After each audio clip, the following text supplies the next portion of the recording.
Hello दोस्तों, आज हम पढ़ने वाले हैं नागरिकता के विषय में। यानी नागरिकता के विषय में आज हम पढ़ने वाले हैं नागरिकता के विषय में, जो भारत के संविधान का भाग 2 में भारत के संविधान के भाग 2 में अनुच्छेद 5 से लेकर 11 तक भारत के नागरिक के संबंधी में प्रावधान किए गए। यानी इस विषय में हम जानेंगे कि कौन भारत का नागरिक है, कौन भारत का नागरिक नहीं है, और इसी विषय में इस नागरिकता के विषय में भी जानेंगे कि किस प्रकार से भारत की नागरिकता प्राप्त की जा सकती है और किस प्रकार से भारत की नागरिकता को समाप्त किया जा सकता है। तो आइए देखते हैं, कुछ संवैधानिक प्रावधान है जो उसे देखते हैं। पहली बात, किसी भी देश में दो तरीके के नागरिक होते हैं, उस देश के निवासी और गैर निवासी। यानी किसी भी देश में दो प्रकार के नागरिक होते हैं। किसी भी देश में एक होते हैं निवासी, एक होते हैं गैर निवासी। यानी निवासी वे होते हैं जो उस देश के मूल होते हैं, यानी जो उस देश में जन्मे होते हैं या उसी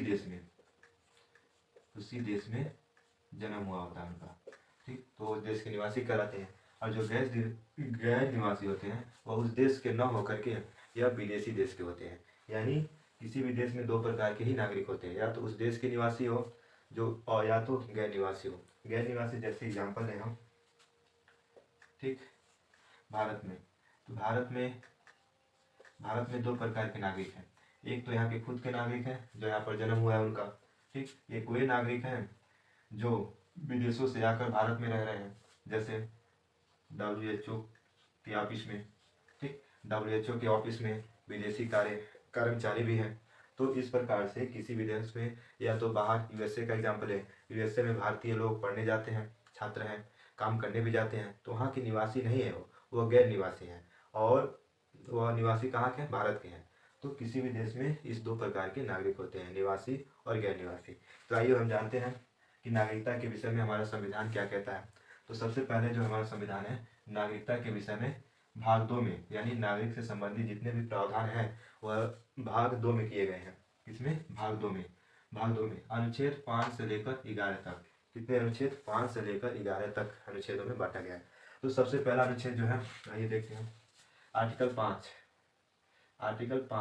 यह आर्टिकल 5 ये कहता है कि जब संविधान लागू हुआ, यानी प्रारंभ समय में, यानी 1947 से यानी 1947 तक, यानी कहता है कि आर्टिकल 5 प्रारंभ के समय जब भारत स्वतंत्र हुआ, उस समय भारत या राज्य क्षेत्र में जन्मा हो, ठीक। दूसरा, अगर इनमें से तीनों में से कोई भी हो, यानी माता पिता भी हो, यानी माता पिता का जन्म हुआ हो, संविधान लागू से पूर्व पहले 5 वर्ष तक भारत में रह रहा हो, तो यह नागरिकता कहलाएगा, भारत का नागरिक कहलाएगा।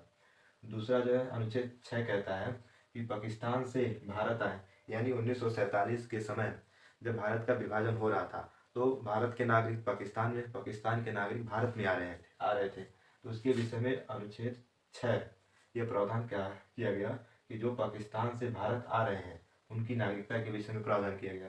और जो 7वां एक आ गया, जो पाकिस्तान को जा रहे हैं, प्रयोजन मतलब जा रहे हैं, उसके मूल के नागरिक नहीं होंगे। यानी जो 7 ये कहता है कि जो पाकिस्तान को प्रयोजन कर रहे हैं, यानी जो पाकिस्तान जा रहे हैं, वह भारत के नागरिक नहीं रहेंगे। फिर 8वां यह कहता है, 8वां जो मूल निवासी की बात करता है। मूल निवासी उसे कहते हैं जो ना तो भारतीय राज्य क्षेत्र में जन्मा हो, ना तो उसके माता पिता का जन्म हुआ भारत में, और ना संविधान लागू होने से पहले भारत में उसका जन्म हुआ है। यानी भारत में उसके दादा परदादा रहते होंगे, तो वह विदेश में, वह कहाँ रह रहा हो? वह विदेश में रह रहा है, तो वह भारतीय मूल का माना जाएगा। तो यह हमारे नागरिकता से संबंधित प्रावधान। और आर्टिकल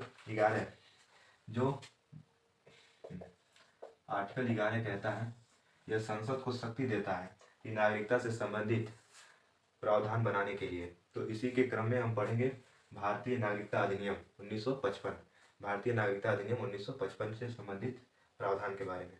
थैंक यू।